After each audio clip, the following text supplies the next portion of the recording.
So finally, Thor Love and Thunder has been released, and it seems that most of the audiences are not liking the latest product of MCU.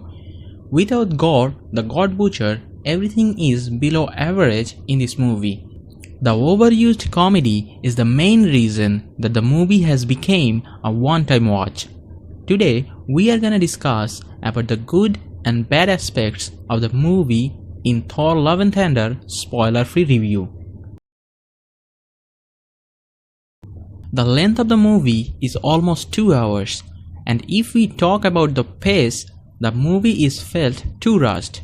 Rushed enough that you can't catch up how Thor comes to know about Gore and how they first encountered. Also, we are to see Mighty Thor and Gore the God Butcher for the first time, but the movie does not explain both of their origin story properly.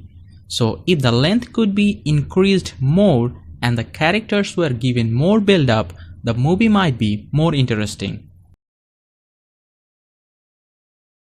The story of the movie is a typical MCU one. Like, the movie starts with a comic scene. Hero comes to know about the villain and then they fight. A plain, simple story. From the beginning to the end, the movie is predictable.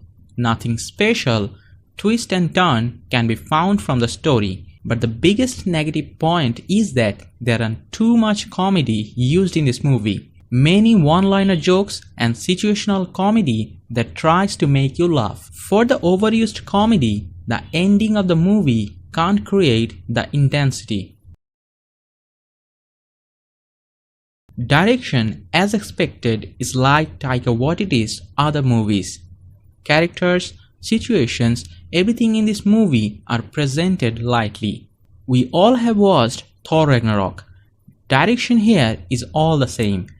But a serious character like Gore demands a serious tone which lacks in the direction. The personification of the Stormbreaker is a positive aspect about the direction of the movie.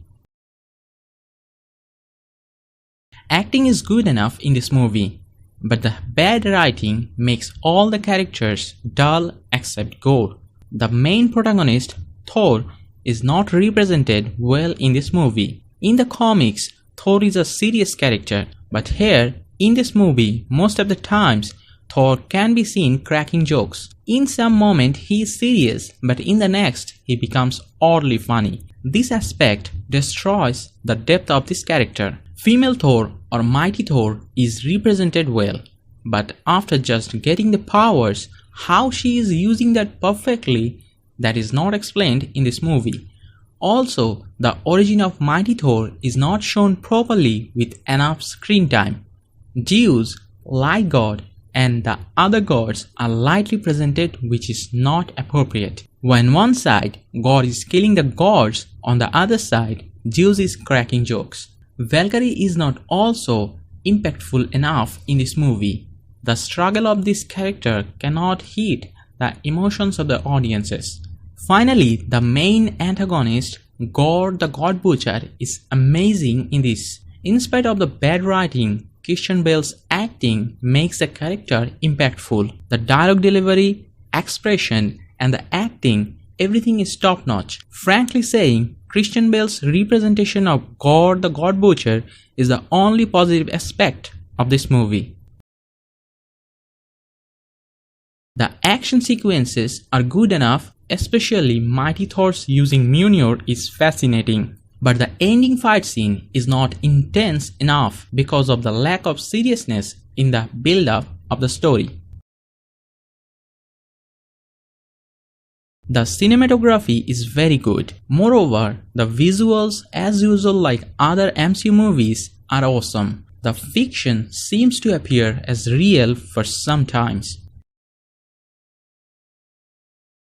Overall, Thor Love and Thunder is good as a romantic comedy movie. If you are a die-hard MCU fan, a Christian Bale fan, and watches movies only for entertainment, this movie can be an amazing experience for you. But if you find depth in the story and love to find details in the movie, you may not like this one.